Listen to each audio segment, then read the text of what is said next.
अस्सलामुअलैकुम स्टूडेंट। आज जो हमारा टॉपिक है उसका नेम है rational number and irrational number. इस वीडियो में हम डिस्कस करेंगे कि रैशनल नंबर और इरेशनल नंबर क्या होते हैं और हमें कैसे पता चले कि अगर एक नंबर है वो रैशनल है या फिर इरेशनल है। सबसे पहले हम रैशनल नंबर को डिफाइन करते हैं। A rational number is a number which can be put in the form P by Q, where PQ is an element of Z and Q is not equal to 0। इसका मतलब क्या हुआ? ऐसे number जिनको P by Q की form में लिखा जा सकता है और ये PQ इंटीजर से बिलोंग करते हों और Q कभी भी 0 ना हो। ये तो इसकी जनरल डेफिनेशन हुई। अब सपोज करते हैं स्टूडेंट हमारे पास एक नंबर है √16 या फिर है 3.7, तो क्या ये रैशनल है या इरेशनल? अब देखिए हम √16 को = 4/1 लिख सकते हैं। इसका मतलब है ये हमारे पास रैशनल है। क्यों?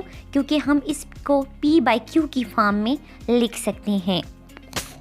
इट्स मीन्स स्टूडेंट हमारे पास नंबर है 4, 3, 25, 100, 125, ये सारे इंटीजर्स हैं क्योंकि इन सब को हम P by Q की फॉर्म में लिख सकते हैं।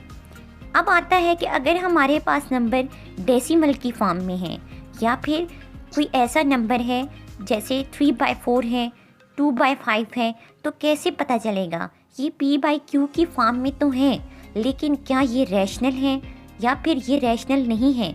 तो कैसे? इसके लिए दो प्रॉपर्टीज़ आती हैं। नंबर 1 पे है terminating decimal, number 2 recurring decimal. पहले हम टर्मिनेटिंग डेसिमल को देखते हैं कि ये क्या है। A decimal which has only a finite number of digits in its decimal part is called a terminating decimal. इसका मतलब है सपोज करें हमारे पास एक नंबर है 202.04।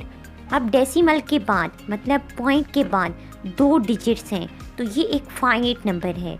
या फिर हमारे पास एक नंबर है 0.000415।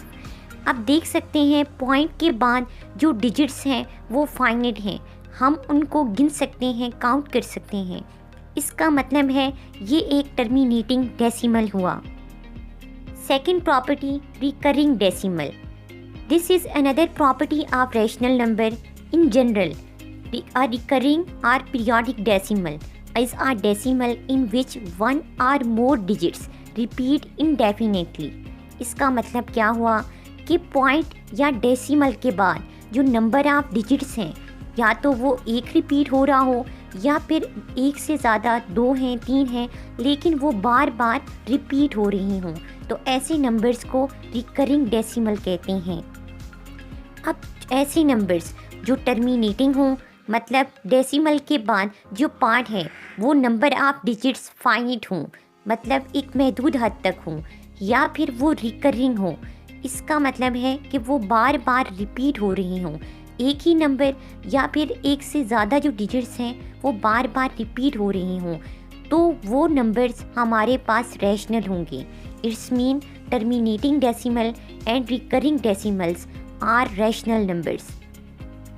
अब इरेशनल नंबर्स की बात करें तो ऐसे नंबर्स जिनको P by Q की फॉर्म में नहीं लिखा जा सकता वो इरेशनल कहलाएंगे। अब अगर हमारे पास स्टूडेंट कोई नंबर है 3/4, 2/5, तो कैसे पता चलेगा कि ये इरेशनल है? वो ऐसे नंबर्स जो नॉन टर्मिनेटिंग हों और नॉन रिकरिंग हों, वो नंबर्स हमारे पास इरेशनल होंगे। फॉर एग्ज़ाम्पल हमारे पास एक नंबर है पाई। अब पाई की वैल्यू क्या होती है? 22/7।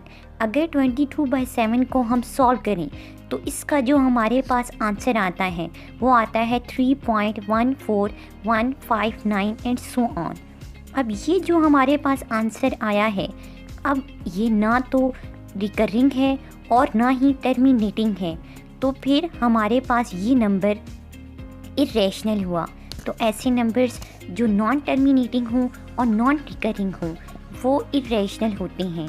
कोई भी हमारे पास अगर नंबर है हम उसको सॉल्व कर लेंगे और सॉल्व करने के बाद जो आंसर आएगा अगर डेसिमल पार्ट उसका फाइनाइट हुआ, महदूद हुआ या फिर वो एक ख़ास तरतीब से रिपीट हो रहा हुआ तो वो हमारे पास रैशनल होगा, अदरवाइज़ वो नंबर इरेशनल होगा।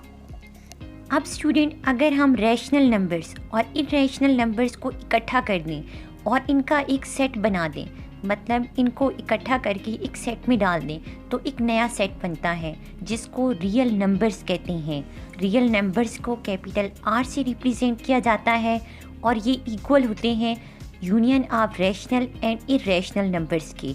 रैशनल नंबर्स को हम कैपिटल Q से रिप्रेजेंट करते हैं और इरेशनल को हम प्राइम Q से रिप्रेजेंट करते हैं और Q union Q prime is equal to होता है रियल नंबर्स।